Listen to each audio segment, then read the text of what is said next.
Hello everyone, I am so thrilled to welcome you to Glandore's Hear From Her in celebration of International Women's Day 2021. Whilst we would normally be in the lovely surrounds of number 25 Fitzwilliam Place for this occasion, we are still in for such a wonderful treat this afternoon with our incredible panel of business leaders. For those of you I have not had the pleasure of meeting before, my name is Claire Kelly and I'm a director of Glandore. Glandore is a family business and a leading provider of flexible workspace in Ireland, celebrating 20 years in operation this year. At Glandore, we believe that businesses need the right environment and support to achieve their full potential. We also believe in the power of networking, mentorship and peer learning as a means of facilitating growth and success. Now in its 5th year, Hear From Her was born from our desire to connect, support and celebrate the achievements and success of the women in our community and to learn and be inspired by their journey. This year, our theme focuses on future-proofing our women, ways in which we can mentor as a collective, and how individually we can seize opportunities and overcome obstacles in achieving our goals. I am so honoured to welcome and introduce 5 exceptional trailblazing role models this afternoon, each of whom has contributed significantly to changing the landscape for women in Ireland. We are so grateful to them, not only for their time today, but to the many, giving their time to so many incredible initiatives that they are involved in that are supporting women in achieving their growth ambitions. Firstly, Anne Herity is the founder and CEO of CPL Resources, an internationally recognised leader in talent solutions. Anne is the first female CEO of an Irish company floated on the Irish Stock Exchange and former president of IBEC. Anne was also the first female overall winner of the EY Entrepreneur of the Year in 2006 and is currently chair of the judging panel. Chupi Sweetman is the founder and CEO of Chupi, the luxury jewellery and technology business. Chupi designs timeless heirlooms to celebrate life's most precious moments. Her unique award-winning pieces are adored by fans in over 65 countries across the world. Rachel Hussey is clients and markets partner at Arthur Cox, with more than 20 years experience of business development in the legal profession. Rachel is a member of the firm's management committee, chairs the firm's sustainable business committee, and sits on the diversity and inclusion committee. Outside the firm, Rachel is chair of 30% Club Ireland, a global campaign led by chairs and CEOs taking action to increase gender diversity at board and senior management levels. Our final panelist, BREEGE O'Donoghue, is a former board member and group director for business development and new markets at PRIMARK. In her 37 years in the business, she was involved in the expansion from 17 to 320 stores worldwide and continues to be involved in an ambassadorial role. BREEGE has held numerous and continues to hold numerous private and state-appointed board positions and is a recipient of countless awards, including the RDS Gold Medal Award for Enterprise, the Irish Times Distinguished Leader in Business Award, UCD Smurfit Patrons of Excellence. I could go on and on. Finally, our wonderful moderator this afternoon is THERESA, LOWE, who many of you will recall was a former host of RTÉ's Where in the World. In 1997, she was called to the Bar of Ireland, where she specialises in personal injuries and criminal law. She's also the founder and principal at THERESA LOWE Communications, providing bespoke training sessions for presentation and communication skills, and she's based here in Glandore. I am so thrilled to welcome you all today to our virtual audience. We're so thrilled to have so many of you with us, and I'm delighted to hand over to THERESA at this point for a really uplifting conversation with these ladies.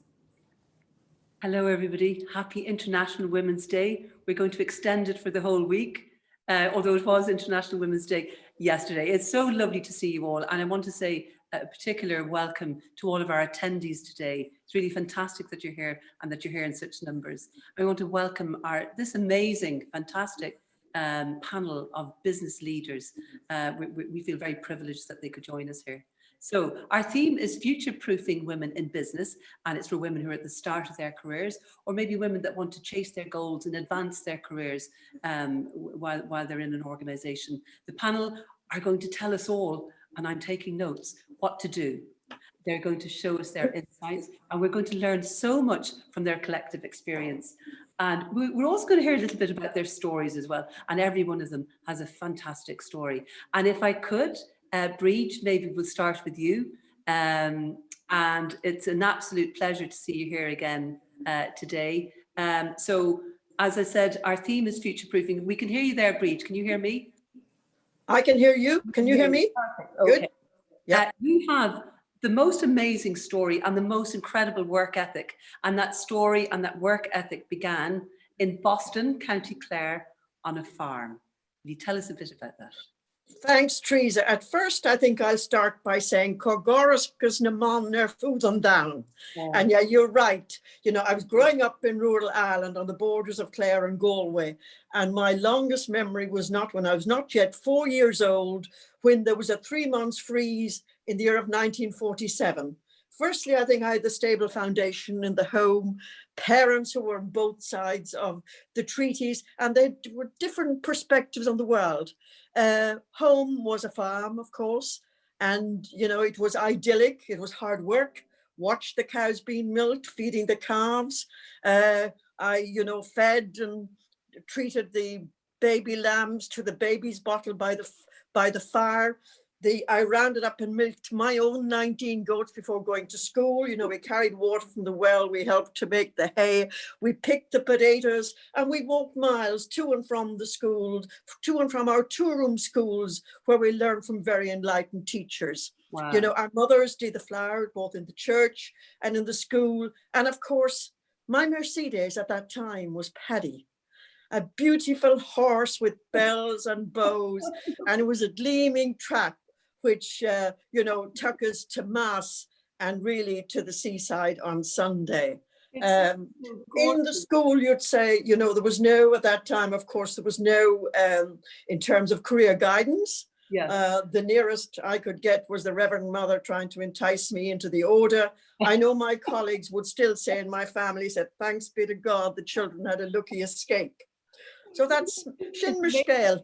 I can see how you were set up for your work ethic and all the chores that you had to do. And it sounds like a wonderful start to your life. And that continued the theme of just a wonderful life, BREEGE. And you started off, your career actually started in hotel management, didn't it? In the Great Southern Hotel. Yes, I spent 17 years there, but of course there was almost over 3 of that spent in Switzerland and Germany, where, you know, I learned about language, I learned about different cultures, different about consumer behaviors. And this was a great learning experience because of the cultural difference, and it stood me in good stead when subsequently in Primark we expanded in continental Europe, in most of those countries. And before you, I think when you left college, when you left home, you didn't go to college straight away, but you did eventually when you were in the Great Southern, and you attended UCD at night time. You graduated in 1972 with a degree in commerce, and then I think you were headhunted in 1979 by a Mr. Arthur Ryan, who had heard of you and approached you and asked you to set up the Human Resources Department in Pennies. Why did you say yes to Arthur Ryan?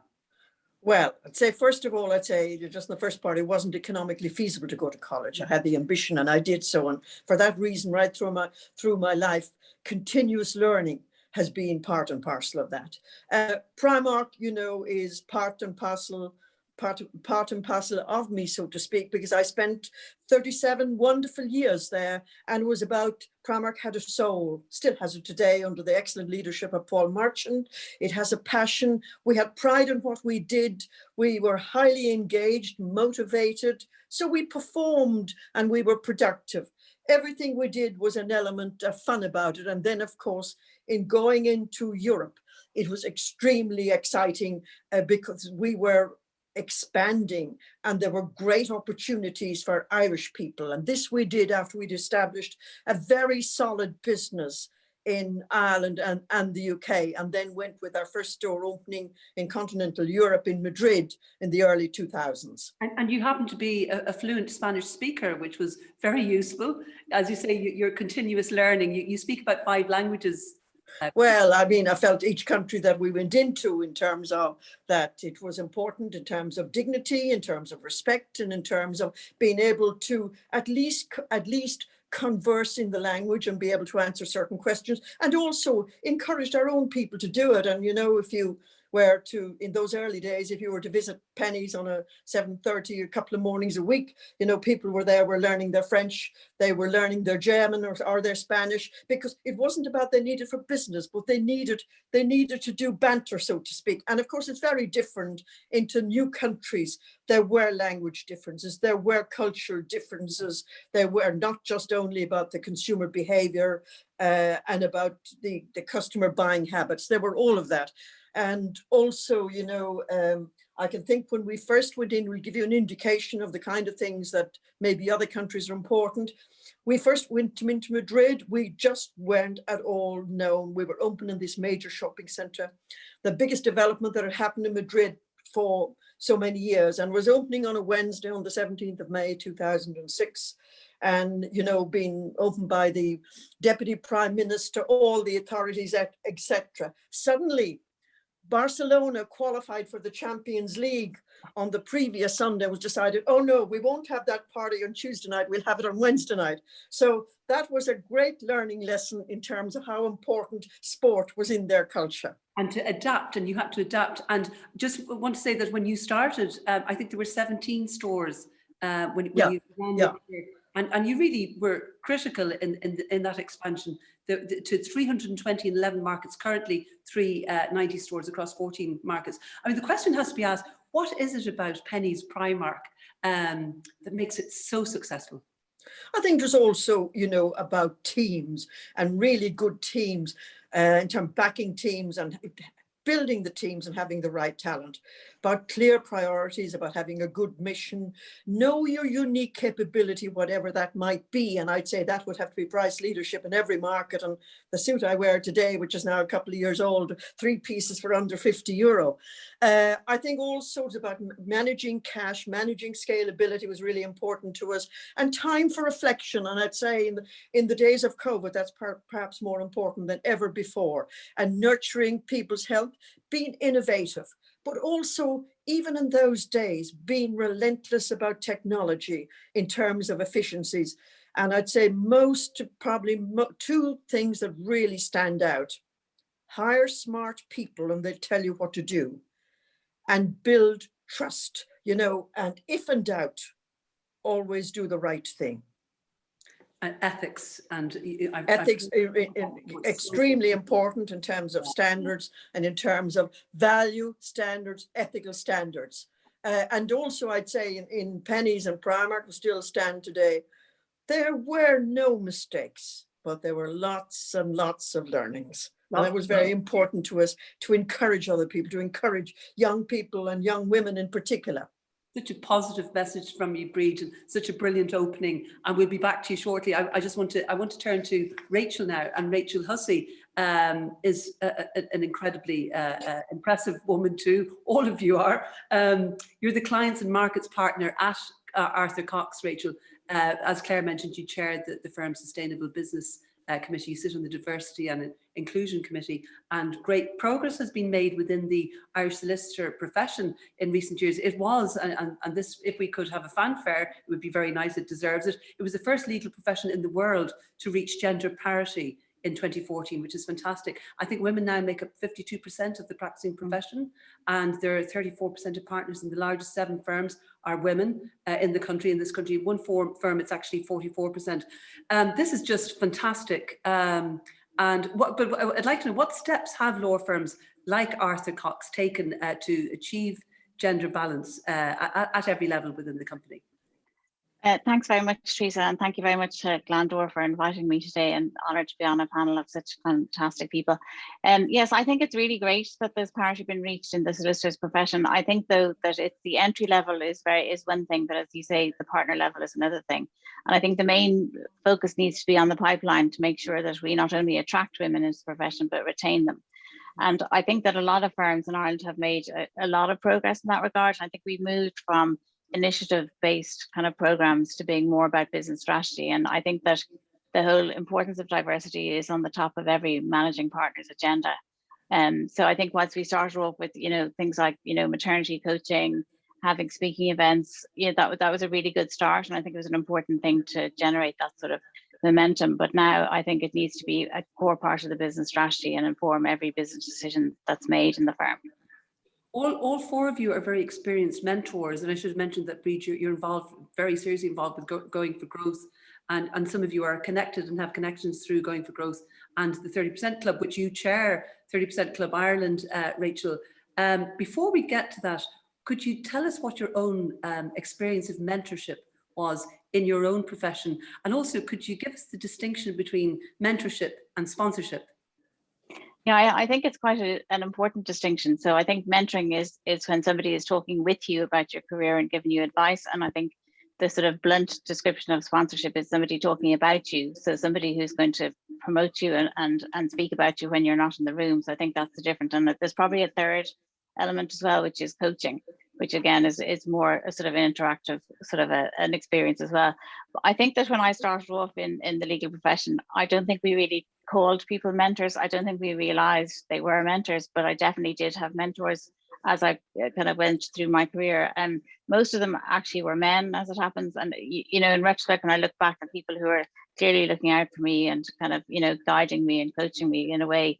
So I definitely did have a number of sort of, I suppose, informal coaches, or informal mentors rather. But then at one stage, about 12 years ago, I did take part in an intercompany mentoring program, which was a really fantastic experience. And sometimes even vocalizing what your current position is a really kind of liberating thing that kind of puts you into focus about what you want to focus on. So I found that was great. But the long-term benefits of that has been to keep in touch with the mentee group, which was fantastic kind of network that came out of that mentoring piece.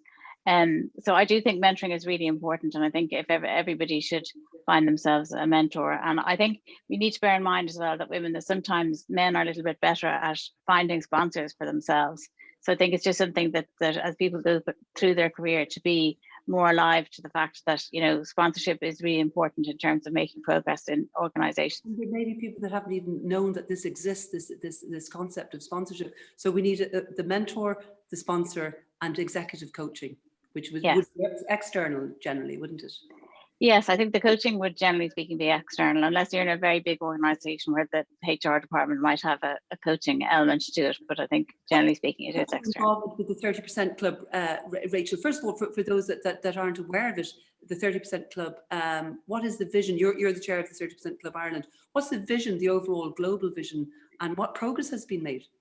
So the overall vision for the 30% Club is to have at least 30% representation of all women on boards and in senior leadership and senior management positions. So that's the sort of global, and we are part of a global movement. There are 16 chapters around the world. So that is definitely, by the way, a floor and not the ceiling. We're not going to be happy when we get to 30%. It's very important.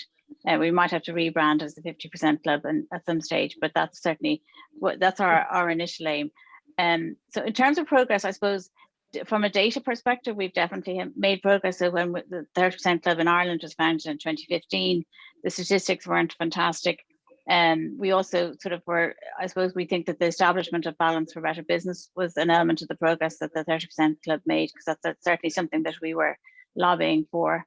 And it was great that last Friday it was announced that the percentage of women directors on the ISAC 20 are in fact now at 30%, which is great, but it does mean, and that is progress, and it's a tangible progress piece. But you know, we mustn't be complacent, and I do think even in terms of that statistic last week, it's very clear that that progress is fragile and that we need to keep up the momentum. And again, there's not as much progress at the executive level, so there's a lot of work to do. Yeah, that's not as rapid, that progress. There's work to be done, but still it's encouraging, isn't it?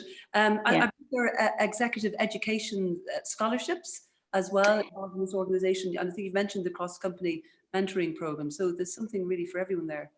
Yeah, I mean, we operate across 3 pillars, and the third pillar is enabling future women leaders. And we've been very lucky to have entered into partnerships with some fantastic organizations. So we've done cross-company mentoring with the IMI, and over 1,000 people have been through that process. And it was amazing feedback we get from the mentees, and I think the mentors find it very useful as well. And then on the scholarship front, we have partnered with most of the universities and third level education providers in the country, and we have had over 80 scholarships awarded. And this year we've just launched 28 scholarships for the 2021 season. So I'd really encourage everyone to look at our LinkedIn page and click through to the brochure, because there's definitely something for everyone. And the whole point about that, Teresa, just to finish on that, is that it isn't just for the people who get the scholarships. It's really to kind of emphasize to women the importance of executive education, as BREEGE mentioned, investing in yourself and continuous education. It's a really important part of career development. I wanted to go to Anne in just 1 minute, but before I do, I did want to ask you, Rachel, work practices have changed enormously over the past year. It's been a very difficult year in so many ways for people. It's been difficult for women in business as well. But it looks like, and how, I don't know how they've been able to do the homeschooling. My children are well reared. It's been near to impossible, but a lot of people have pulled it off, and I admire them. Their resolve is incredible. But it looks like there will be a legal right to work remotely, that seems to be going through the door. Do you think remote working could impact negatively on women in terms of their career progression? Well, I think it's a very complex issue, and I think that as you say, it hasn't been a normalized remote working during the past year because we've all been locked down and there've been children there. I think as we go into this next phase, hopefully the children will be in school and it'll be a little bit more normalized. But I do think that people, the myth of people working from home are messing has totally been busted, and I think that's really important. And I think it's up to us as leaders not to wait for some legal right to work remotely to be introduced. I think we need to respond to what our staff and people want to do. And I think we need to be flexible about being flexible. In terms of affecting women, I think there's a risk that it will, and I hope it won't. But I think as leaders, again, we need to be very careful about how we navigate this next phase and make sure there isn't an in crowd and an out crowd.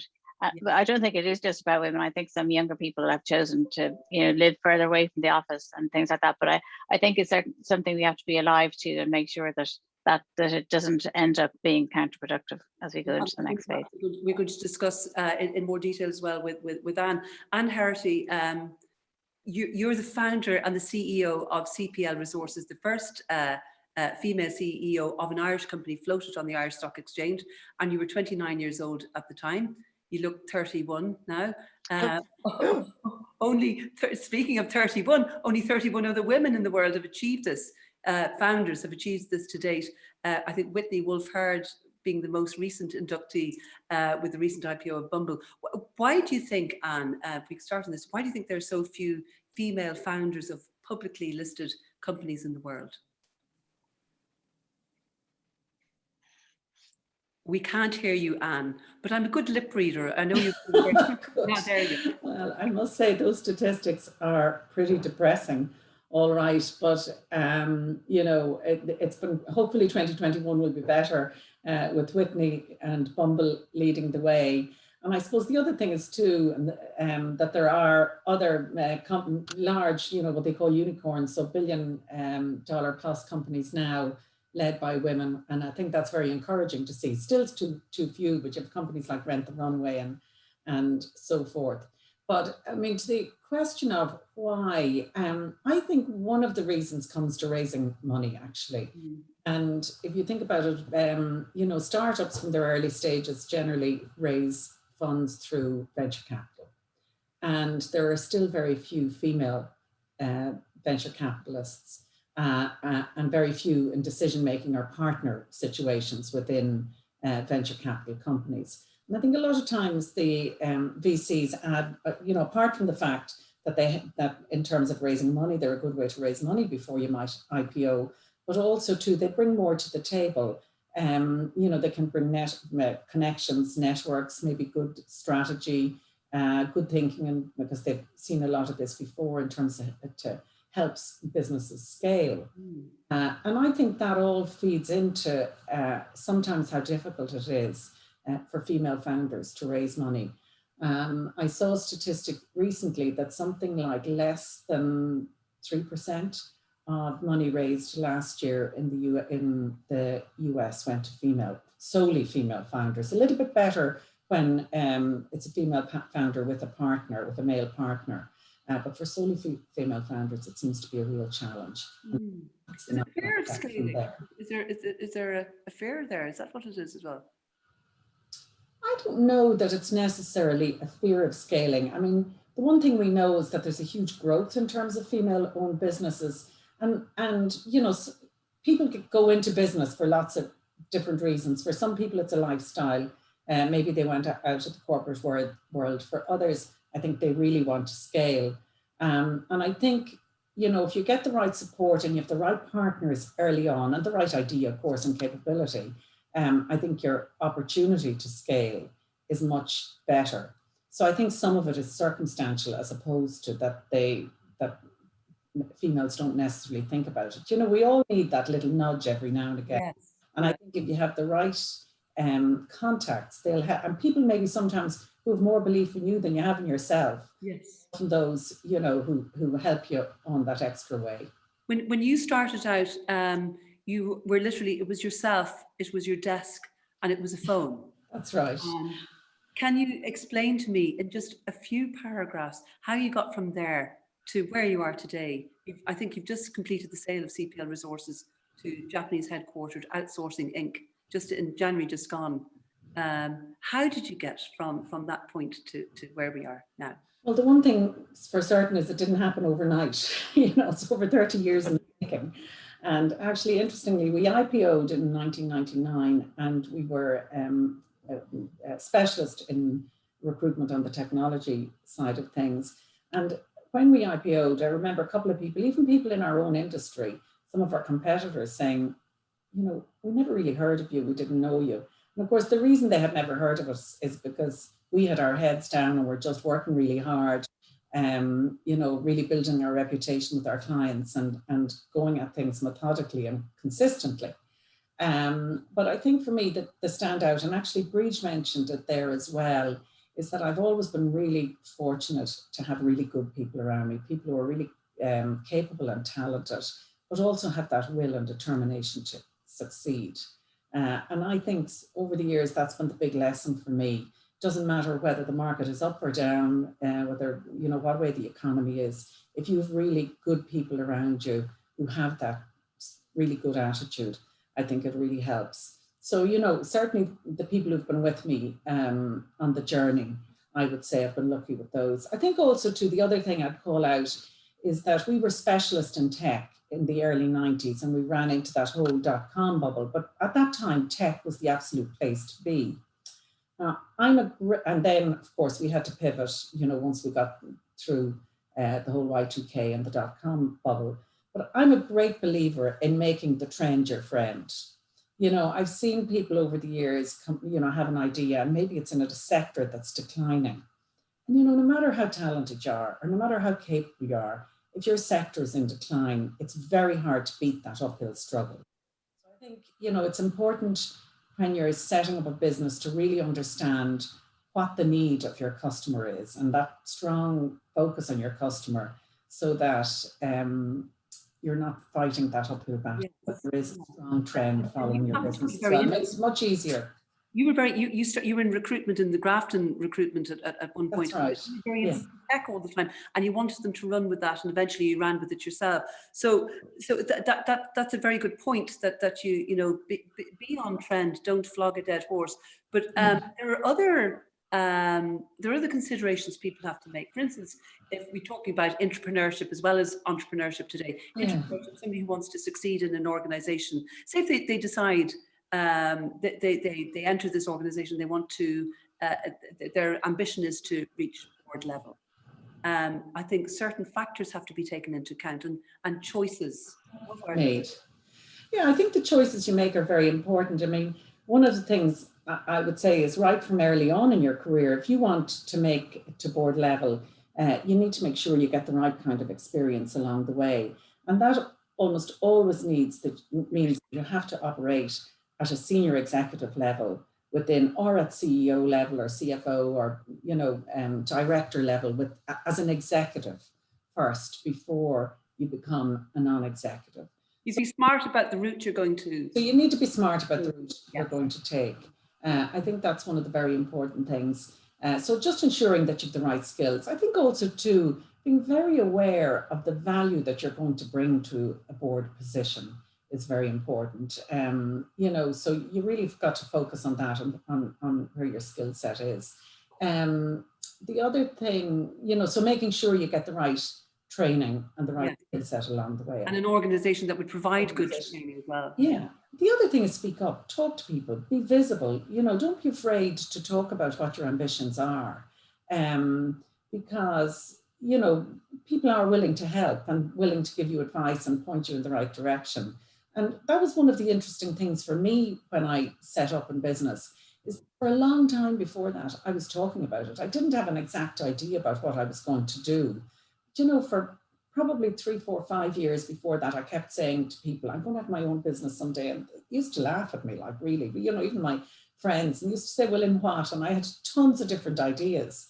But, you know, it's good, make sure you put it out there what you want to do. Yeah. Yes, and put it out there and talk to people about it. Yeah.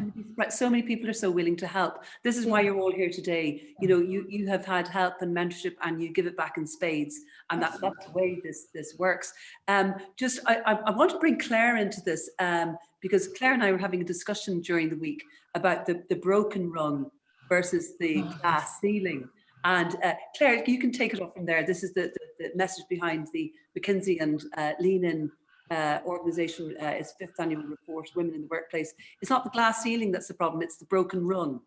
Well, that's what I was interested to hear, and I know that Anne, we spoke about previously, but you know, that we have made so much progress. Obviously, there's still a lot of work to do, but we've made progress in terms of having more representation at C-suite and board level. And it's whether or not then it's at an earlier stage in a woman's career that is more challenging, and is now the obstacle that, you know, when they enter into an organization, there is, I suppose, equal representation, but it's at that point where it's the first managerial position they might be assuming, and that's where it might fall down. And I suppose it's you know, there's typically at that stage in a woman's life, potentially she's considering having a family, and it's where, you know, is that going to be a challenge then for her later down the line, you know, that that broken rung is going to, I suppose, be a marker of how far she gets in her career. So I suppose it's whether or not there's an issue in terms of whether people need to be more aware of it, and what we can do to support women at that time in their career, when they're taking a career break or coming back from a career break, and wanting to continue and still have huge ambition, but want to get. And they mightn't get past the first. They needed to get past the first level, which is get to managerial level. What do you think of that? Yeah, I think, look, we can't argue with the statistics. They're there and they're very clear. But I think also, you know, in terms of thinking about what we can do about it, I mean, Rachel mentioned there the whole area of coaching, mentoring, and so forth. There are certainly some statistics to show that by having a coach or a mentor or somebody who'll advocate for you early in your career, you're 5 times more likely to progress at a faster pace within your career. So I do think that it's important to have a mentor or have somebody to advocate for you early on. And then I think the whole other point is around you know, as a female, are you promoting your talents in the right way? Are you being a bit too modest about it? You know, that visibility piece again. You know, humility is good, but you need to be humble about the right things. And, you know, I think the importance of being self-aware and understanding what your unique capabilities are is very important. And being assured of yourself and speaking up. Yeah, we're not all good at everything. So just understand what your own unique. Yes, yeah, and to be very quietly confident about it. Yeah. So I'm going to I was asking you about fear of scaling. Here's a lady who had absolutely no fear of scaling whatsoever. Chupi, how are you? Lovely to see you here today. I'm very well. How are you? Good. You look absolutely so elegant on your beautiful chair. And I see that. How brilliant is this? Her marketing. That's the color of her website. Lovely pink and gold. I find it's particularly at the moment, we're all spending so much time on Zoom. So I move around my office. So I have a throne in the corner for Zooms. So I thought it couldn't be more appropriate on International Women's Day as well. I think you got that exactly and it's so great that we're celebrating it today, isn't it? It's a very appropriate for us to celebrate. No, it really is. I got the throne idea from the Queen herself, BREEGE O'Donoghue. I did. For growth, and you must feel absolutely thrilled that you had her wisdom and her advice and guidance to your amazing career. No, BREEGE is such a phenomenal, BREEGE you could listen to all day, but as equally with Rachel and Anne, and listening to the stories of where people, because I think that's the connector. It's so nice hearing people's stories. So often you hear the highlight reel, and I think that's what we're all guilty of is listening to the highlights and not actually getting to hear the journey, and that's why it's so powerful, and that's why a few of us are united by going for growth. It's amazing. I just want to remind people, I'm sure they know, but just to remind those that may not be sure of the recent results. I mean, last year was a very difficult year for so many people in business. Despite the challenges, Chupi, your luxury brand, jewelry brand Chupi, has recorded 51% sales growth in 2020. 89% turnover growth in the United Kingdom, and an 89% increase in sales of engagement rings and wedding rings, all online. This is just, it's astonishing, isn't it? It's absolutely astonishing. I thought you'd have to go into a shop to try for an engagement ring. You don't have to, because you're proving it's incredible. And the world has changed utterly. I think that I know, because I know the question you were asking was, what did, last year was so difficult. It was such a challenge to so many of us, and we, like so many businesses at Chupi, went into Q2 absolutely in shock, having lost. We have a beautiful store in Paris Court Townhouse. Our store was closed, and so many of our customers would have traveled to our store. Come buy your diamond in person. It's a lovely experience. And we went in trading those first few weeks in April, 95% down year on year. I'll never forget looking at the cash flow, looking at all of our commitments, our team, and just thinking, good Lord, okay, what are we going to do? And we have 45 people on the team. We're going out for our 20th hire this year, but we're 45 on the team last year. And going, well, what are we going to do? And I think it's really funny listening to Anne and BREEGE and Rachel echoing people and determination. Our people were just amazing. Our team were phenomenal, and saw this huge challenge, that rocked our industry, like rocked every industry, but particularly, I suppose, for us in luxury and retail, losing that flagship store. And so we should have been celebrating March 21. We were due to open our first shop in New York. So it wasn't meant to be, sadly, because the wave hit, but all those plans we'd laid out, because in 2020, we laid out a really ambitious path for Chupi. We knew what we were doing. We had huge goals.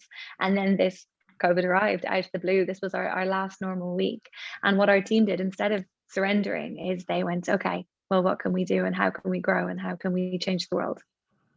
And you achieved, you had 5-year goals, didn't you? You achieved all of those goals in the last year. Yeah, we had our beautiful 5-year plan all perfectly documented and ready to go in January 2020. Got hit by COVID in March. Spent April, pivot is such an unfortunate word, I'm sure we're all sick of it, but we did have to look at everything we did in the business and think, okay, what can we accelerate? So one of the things was, we had all these appointments booked in from all over the world for people to come and buy their diamond rings. And so we developed virtual consultations. So you could dial in. So one of the first ones we did was at the beginning of April. And actually, one of my co-directors had to go do it because we were in lockdown. So obviously no one could leave. But luckily, we both lived quite close to our office. So she went in. He was in New Zealand. Rang him. So imagine you dial in on your phone. So one half of the phone, you see your diamonds. The other half, you see your consultant. And she was his consultant for this one. Talked him through his beautiful diamonds. Got it out to him in New Zealand within 48 hours. And then he proposed. And he had been due to fly over. But we managed to take something that should have been a physical experience. And this was on our 5-year plan. So we had all of these, like so many people, I think we had all these ambitions and plans and on the roadmap where we were going to do, but COVID forced us to innovate and deliver what should have been years worth of growth in months. That's absolutely amazing. And you have something called, is it bending, something reality bending? Yeah, so we've got augmented reality. One of your team. So so actually one of our... I'm getting engaged. Actually, I have a thing here.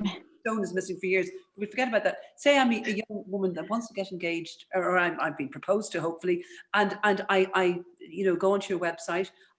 You can actually, whatever you do, the ring, you can actually virtually. So it's really, I guess, so for us, we were always been digital first at Chupi, and we knew I was always about scale. I knew when I started this in my spare room that one day we were going to be a 50 million quid company, and that ambition has always been there. I love building big businesses, and so we knew scaling, but staying in Ireland, how do you get the experience of diamond buying?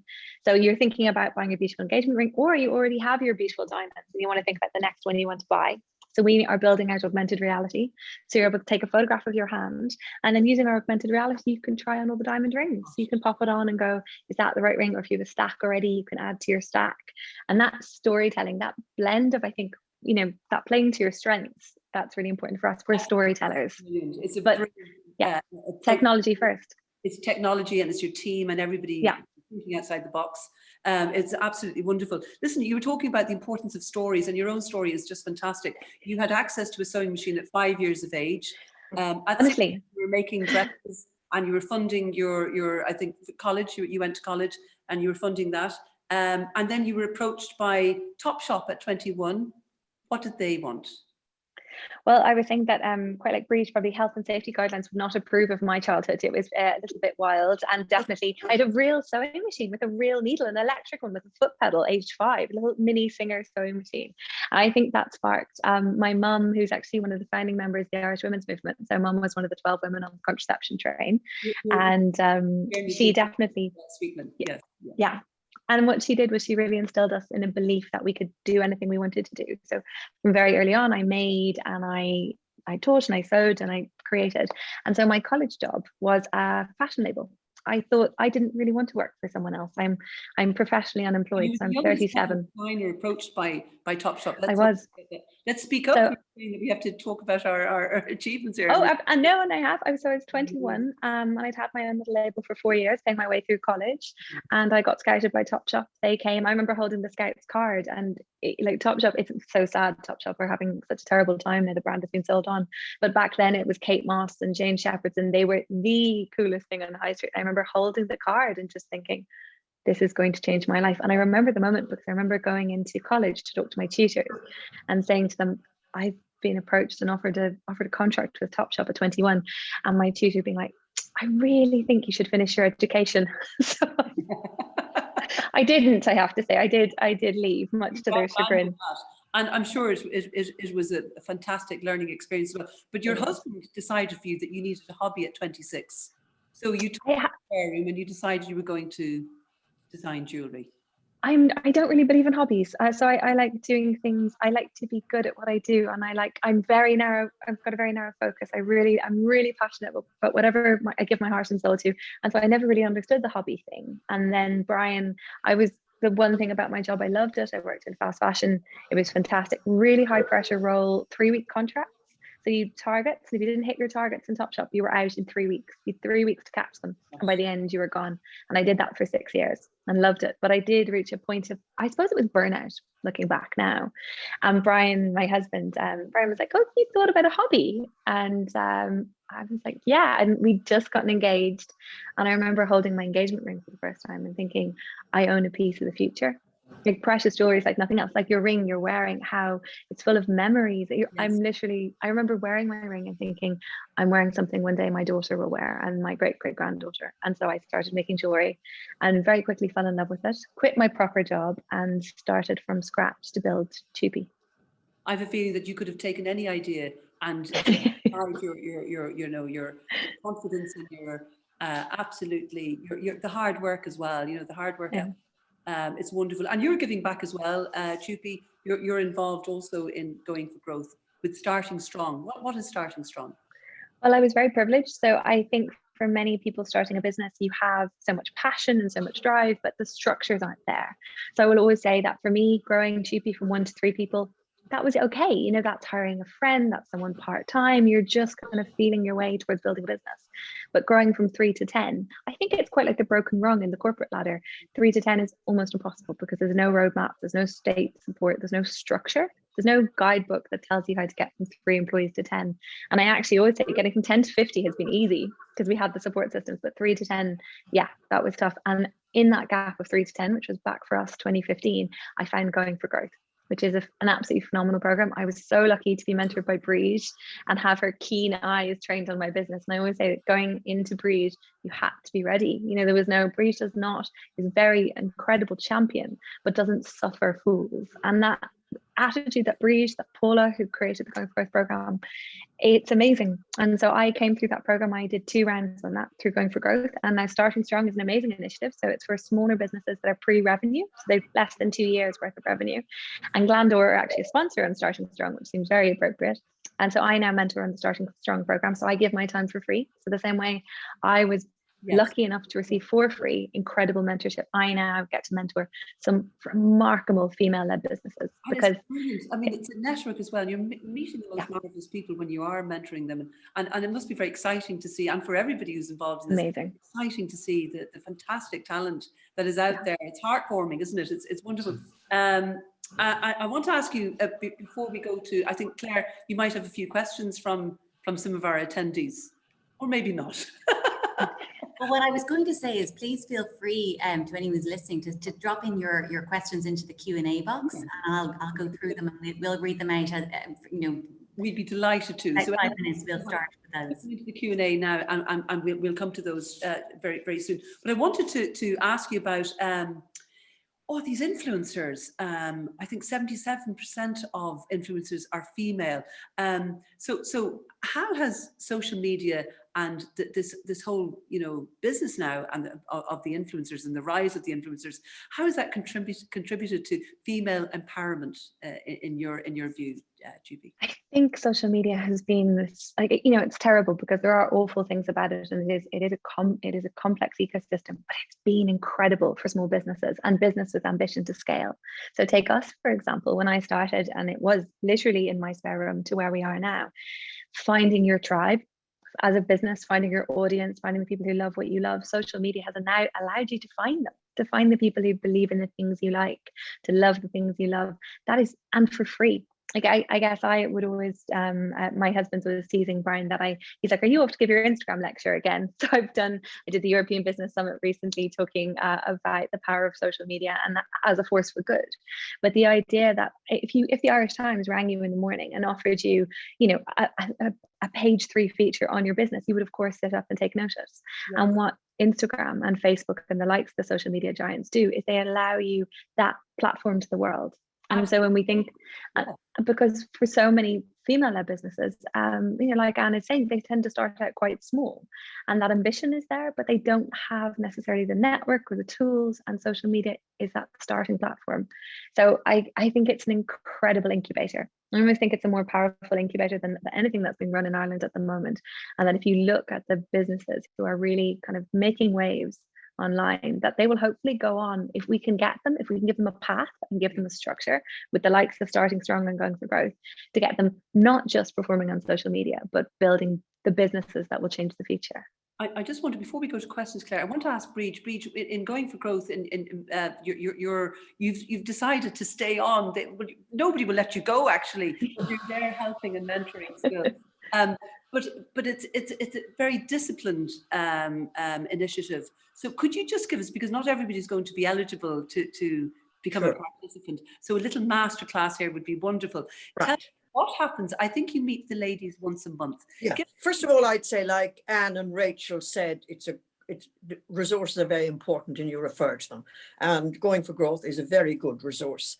It is run under the auspices of KPMG and Enterprise Ireland, and it has the national and outstanding director of Paula Fitzsimons. Now, I'd also say it's very important to encourage young women entrepreneurs, and we know that OECD would tell us that there are far more of them in this scale, and in Ireland it's 1.8 to 1. But to go back to your particular question, I'm in my 5th program. So a number of young women like Chupi, come together, and we set out a program over 7 months. So the first part of that is for each individual, for each month, to look at, and it is disciplined in terms of goals, the milestones. Then there is a monthly review. We look at the key success factors. We look at the external factors, and we look at the opportunities. Then each month, there's one of those individuals who is to do a deep dive. And that is really a huge amount of preparation, where, we act as a consultancy group, and normally we'd be pretty challenging.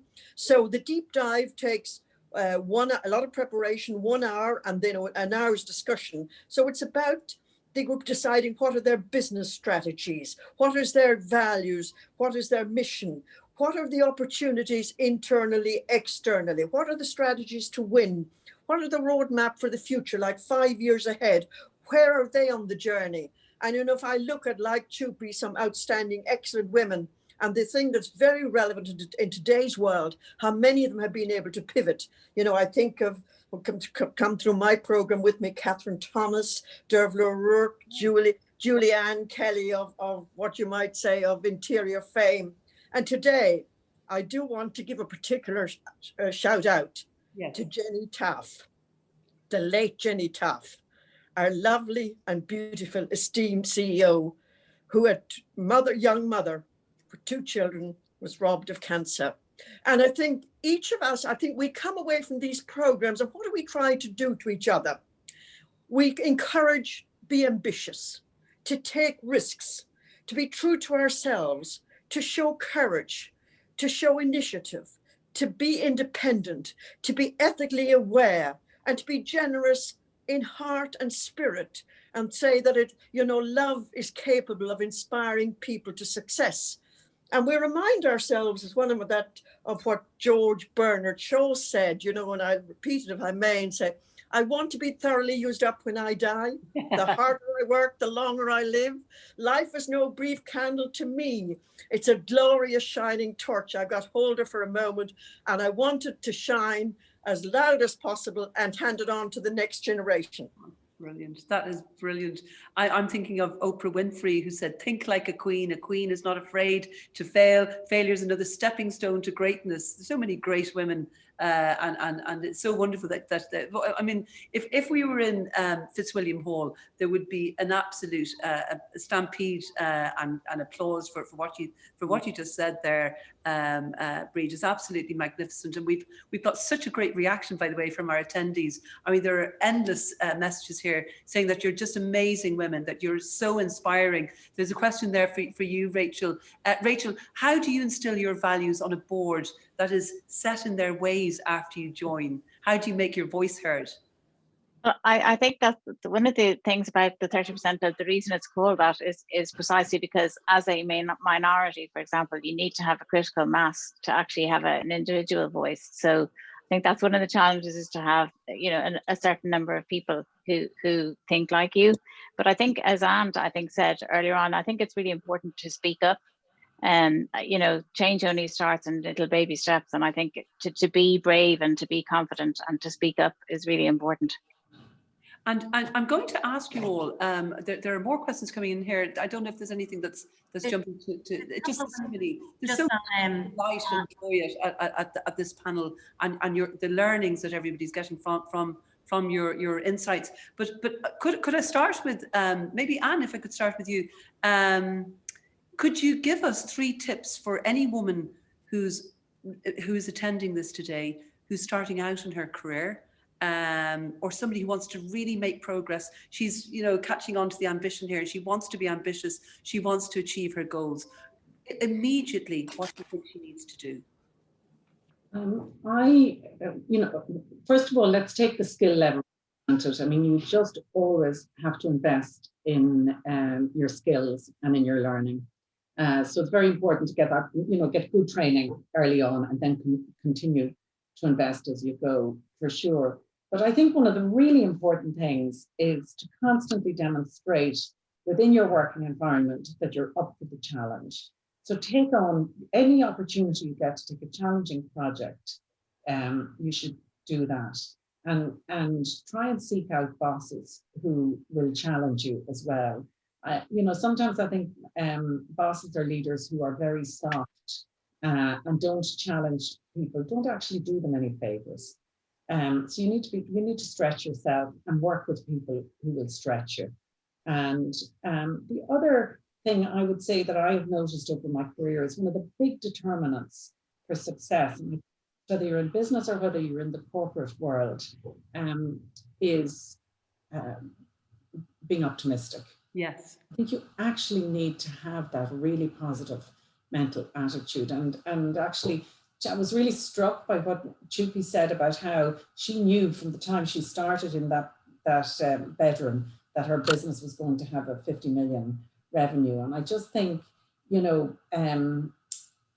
believing that belief so deeply, even when maybe people don't believe or nobody's feeding that belief, you've got to have that kind of independent streak to feed your belief yourself. Positivity is so important. In fact, yeah, it's a huge determinant of career success, huge determinant. Yeah, that you just think you have your goals. I mean, Chupi, I think you wrote down your goals a few years ago. In fact, talking about your story as well, in 2010, when you decided to set up this company, I think you felt things were very grim, but this positivity, and I think it's something you learned from your mother, got you and your husband all excited about being positive and setting up what is now an empire. You're to 67 countries. I think Anne is absolutely right, that with positivity and determination were the things. So back in 2010, when the world was so unbelievably dark and grim, and it was on the back of a recession that felt like it was never going to end. And when Brian and I thought about where we wanted to live and what we wanted to do, there was a determination to do it here, to do it in Ireland. There's so many amazing things about here and so much opportunity. And we thought, we can do it. We can build a company that will create worthwhile jobs, a worthwhile future, and actually something amazing and powerful. And that optimism wasn't always shared. I was flicking through the questions and I see one of them is about who did we take investment from? We didn't. We've bootstrapped the entire business and we're bootstrapped to date. So that was a decision in the early years because no one believed us. Definitely every bank, every investor I sat down with didn't understand the vision for the business, but we knew it was there. And now it's a decision. We will take investment at some point when we meet the right investor. And it's so funny seeing that conversation flipped where we're now like, no, we don't need you unless you're bringing in expertise. Like Anne said, if you're bringing in investment, you want to bring expertise with the investment. We don't need your money. We want your brains. Isn't it? And that your confidence saw you through. And Rachel, I want to ask you that question in terms of, somebody who wants to progress in an organization, and what do they need to do? Just give me three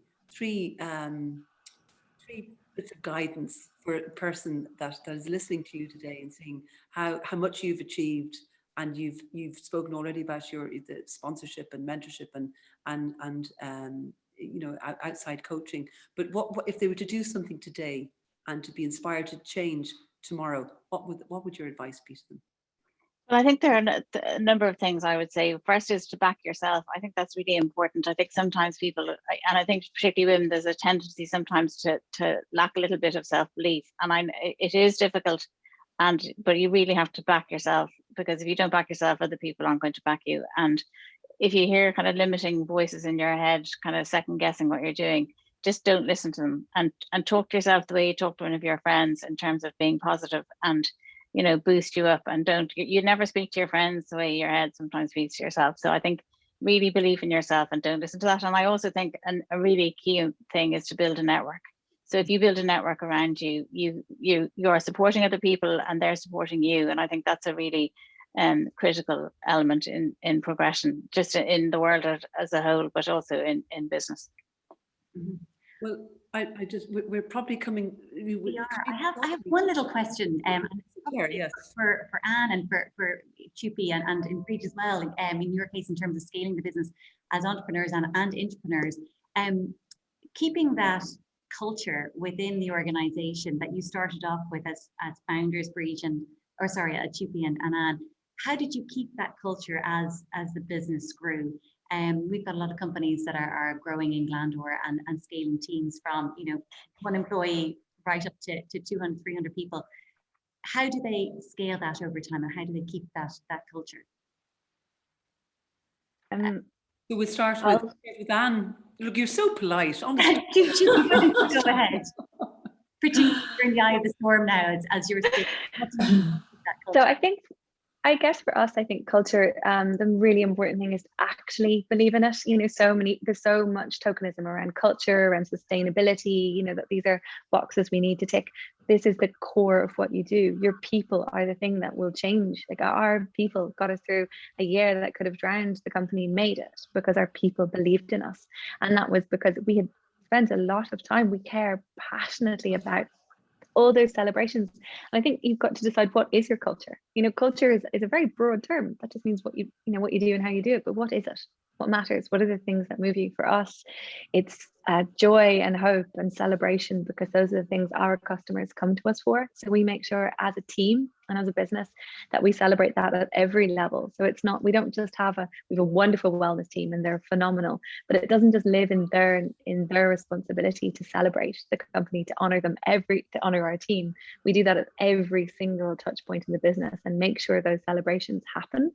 I think that's what's really made it work for us.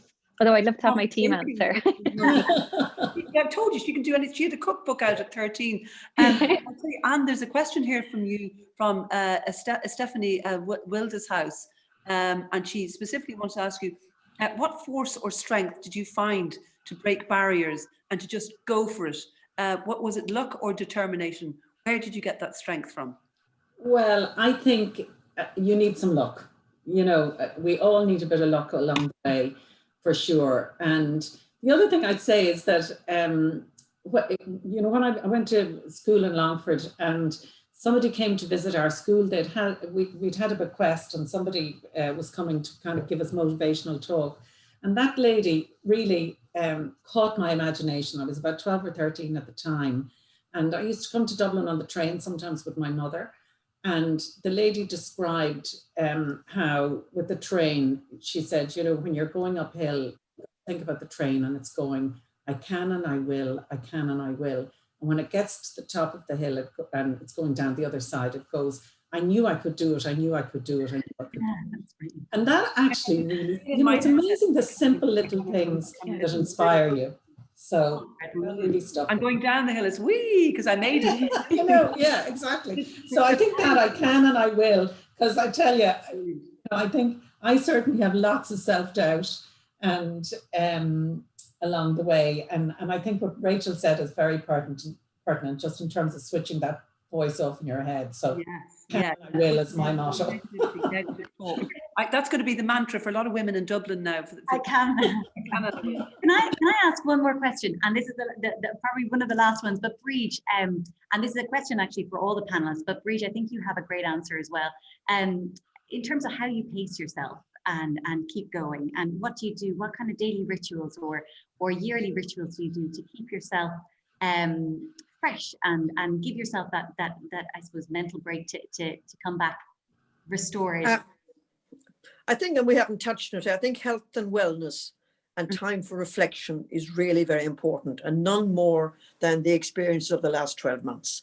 So exercise is very important for me, whether that's the gym or hot yoga if time permitted, Pilates, I'm learning to play bridge at the moment, reading. I've just read Samantha Power's book, The Education of an Idealist. And I think that's one of the things that stands out for me, which I've done for many, many years, is a supervised 10-day fast under a particular regime. And I think I strongly recommend it. So these are all the kind of things, and also being involved in charitable events, voluntary activities, giving something back. And I would emphasize, I know Anne has referred to it as well, the importance of networking. You know, there you'll get your referrals, you'll get your testimonials, you'll get your expert panel, and whether that's coffee, chill and chat or something else. But also my final thing would, for each one of us, I think in the country that we're in an island, small country, be aware of global as well as local. This is brilliant. And it's so important, isn't it, to mind our physical selves. You know, absolutely. Leader in us, we need to look after ourselves so that we can continue to lead, and we need our faculties, and we need to eat well and all that. I have another, I think it'll have to probably be the final question, and it's for you, BREEGE. It's something we haven't touched on today. It's from one of our attendees. She said she's in the area of older women looking to stay working. She says, I have experienced ageism and she wants to continue working. So maybe she's somebody that's facing retirement. She says, how do women overcome this? She says, it never seems to be an issue for a man. Well, it would be if there was a strict retirement age. But okay, ageism in terms of women who have still tons of energy, tons of experience, they want to keep going, and sometimes they're not encouraged. What would your advice be? I think it's very important to know your own values and be confident about them. That's the first, and let your employer know that as well. Be aware of your transferable skills, because it may be necessary to move to another role. And indeed, you know, be in a company where culture and policies encourage women encourage women to stay on work, to encourage experience, because experience is really is extremely important. And of course, there are lots of other opportunities when one goes away from the day job, as we have been talking about. And, you know, in particular for career women, there are many non-exec positions, and Anne will have referred to there, non-exec, whether that is at state boards or other private boards, but it's important to invest and prepare for that. Like, for example, the Chartered Institute of Directors would be a very good program to ensure that one then is one may have the opportunity to become a corporate director. And we will heard from the figures already mentioned by Rachel that there's need, but also I think there's an appetite as well. Look, you know, I will have to reluctantly let you all go. We've had an absolutely marvelous session here. I've been writing furiously. I'm going to go home and I'm going to commit all of these, the mantras, the learnings, the inspiration from every one of you. But I want to say in particular, a heartfelt thanks to all of you for finding the time. You're all so busy, and it was marvelous of you to come here today and to attend. But could I say a very special thank you to Claire Kelly, who is, she is just the embodiment of competence, professionalism and utter warmth. She's absolutely wonderful. She and her fantastic sisters, the Kelly sisters and Michael Kelly. And I want to thank you, Claire, for inviting me as well today. I've had a wonderful experience.